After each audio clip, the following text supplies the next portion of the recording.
নবী আমার ডাক দিয়া বলে, সাহাবী, ও সাহাবী, বিবাহটা আমার জন্য নাই। ও সাহাবী, আমার গরিব সাহাবী, জুলাইবিবের জন্য তোমার কাছে বিবাহের প্রস্তাব দিলাম। যদি তোমার কন্যা জুলাইবিবের কাছে বিয়ে দাও, এর জন্য আমি নবী তোমার কাছে প্রস্তাব দিলাম। সাহাবী ডাক দিয়া বলে, নবী আমার, আমি আমার বাড়িতে যে পরামর্শ করে জানাবো। সাহাবী চলে গেলেন, গিয়ে বিবিকে জিজ্ঞাসা করলেন, ও বিবি আমার, নবীজি আমাদের কন্যাকে বিবাহের জন্য প্রস্তাব করেছে। ওই সাহাবীর স্ত্রী এত খুশি হইয়া গেলেন, খুশিতে আত্মহারা হয়ে গেছেন। ডাক দিয়া বলে, বিবি আমার, এত খুশি হইও না, সাহাবী জুলাইবিবের জন্য বিবাহের প্রস্তাব দিয়েছে। এই কথা শোনার পর ওই আনসার সাহাবীর স্ত্রীর মনটা খারাপ হয়ে যায়। ওই আনসার সাহাবীর স্ত্রী ডাক দিয়া বলে, স্বামী আমার, আল্লাহর কসম, আল্লাহর কসম, আমার মেয়েকে এমন চাল চুলাহীন একটা মানুষের কাছে কিভাবে বিয়ে দিব? আল্লাহর কসম, আমি এই সাহাবীর কাছে আমার মেয়েকে বিবাহ দিতে পারবো না। সাহাবী স্বামী আর স্ত্রী দুজনে কথা বলতেছেন। পাশের রুমে কন্যা কান পেতে শুনে আছে। বাবা মা কথা বলা শেষ হয়ে যাবার পরে এবার মেয়েটা মাকে ডাক দেয়া বলে, মা, এতক্ষণ পর্যন্ত আপনারা কি বিষয় নিয়ে কথা বললেন? মা ডাক দেয়া বলে, মেয়ে আমার, তোমার জন্য বিশ্ব নবী সাহাবী জুলাইবিবের বিবাহের প্রস্তাব পাঠাইছে। মেয়ে ডাক দেয়া বলে, মা, আপনাদের কি সিদ্ধান্ত?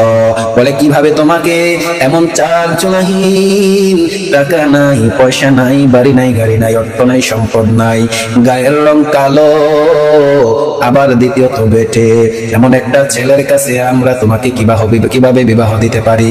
মেয়ে ডাক দিয়া বলে, মা, তোমাদের সিদ্ধান্ত কি? বলে, না না, আমরা তোমাকে সাহাবীর সঙ্গে বিবাহ দিতে পারবো না।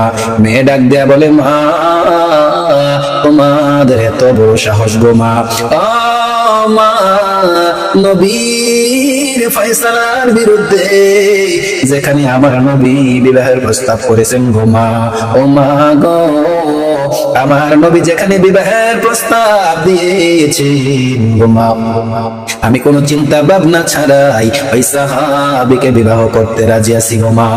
এ মুসলমান ইমানদার ভাইরা আমার, মা বোনেরা, আজকে আমরা আমাদের মেয়েকে বিবাহ দেওয়ার জন্য, ছেলের কি চাকরি আছে যদি শুনি, ছেলের ব্যাংক ব্যালেন্স ভালো আছে, ছেলে ইটালি থেকে আসছে, ছেলে জাপান থেকে আসছে, ছেলে অস্ট্রেলিয়া থেকে আসছে, যদি শুনি দিশাহারা হয়ে যাই।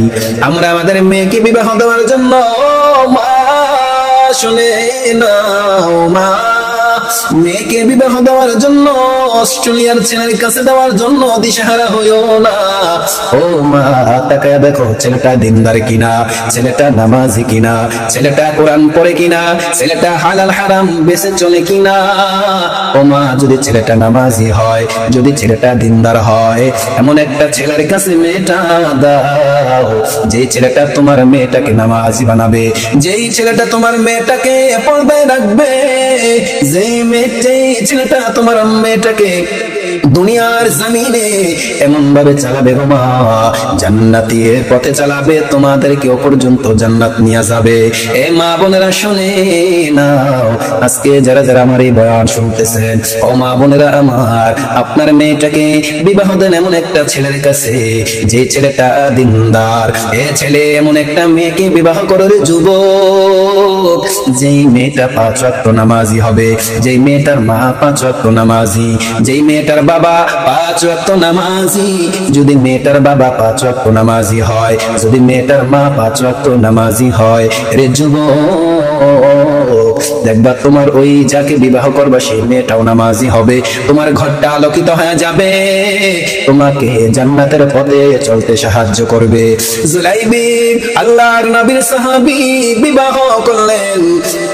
আনসার ওই সাহাবীর কন্যাকে জুলাইবিব বিবাহ করার পর হঠাৎ নতুন বিবাহ করেছেন। হঠাৎ শুনতে পান যুদ্ধের দামামা বেজে গেছে, যুদ্ধের আহ্বান চলে আসলো। জুলাইবিব প্রাণের নবীর কথা শোনার পর, যুদ্ধের আহ্বান শোনার পর 1 মিনিটের জন্য জুলাইবিব দেরি করলেন না, যুদ্ধের ময়দানে চলে গেলেন। জুলাইবিব যুদ্ধের ময়দানে চলে গেলেন। নবী আমার, যুদ্ধ শেষ হয়ে গেল। নবী নবী আমার যুদ্ধের ময়দানে গেলেন, যে দেখেন কোন কোন সাহাবী শহীদ হয়েছে। নবী আমার সমস্ত শহীদ গণের লাশগুলো একত্র করলেন। নবী আমার কি যেন খুঁজতেছেন। সাহাবারা জিজ্ঞেস করেন, ইয়া রাসূলুল্লাহ, ইয়া হাবিবাল্লাহ, আপনি কি খুঁজতেছেন গো নবী আমার? নবী বলেন, ও সাহাবীরা, আমার প্রাণ প্রিয় সাহাবী, আমি জুলাইবিবকে খুঁজতেছি। নবী আমার অনেকক্ষণ পর্যন্ত খোঁজাখুঁজি করার পর খুঁজতে খুঁজতে খুঁজতে খুঁজতে একটা জায়গায় গেলেন, যে জায়গায় গিয়ে দেখেন 7 জন কাফের পড়ে আছে।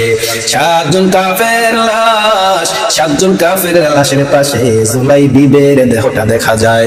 নবী আমার দৌড় দিয়ে যাইয়া জুলাইবিবের লাশটা কাঁধে করে নিলেন, কোলে তুলে নিলেন।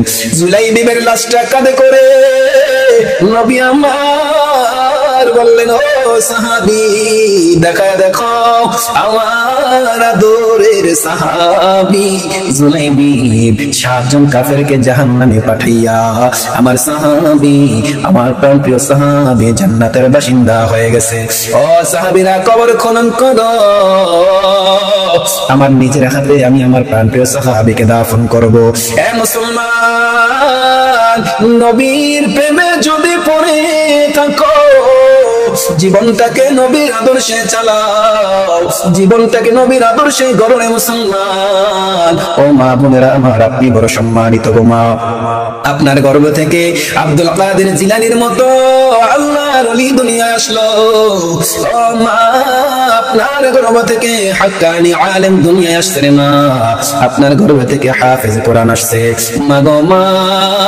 আপনি বড় সম্মানিত, আপনি বড় ইজ্জত ওয়ালা গো মা।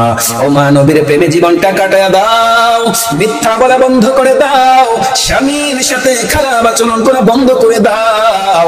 এই ঘটনাটা সূরাতুল আহজাবের 36 নম্বর আয়াতের শানে নাযুলে তাফসীর ইবনে কাসিরের মধ্যে তুলে ধরা হয়েছে।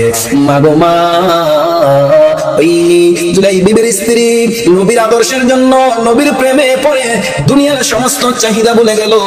এমন একজন কালো কুচ্ছিত, টাকা নাই পয়সা নাই, এমন একজন সাহাবীকে বিবাহ করলো।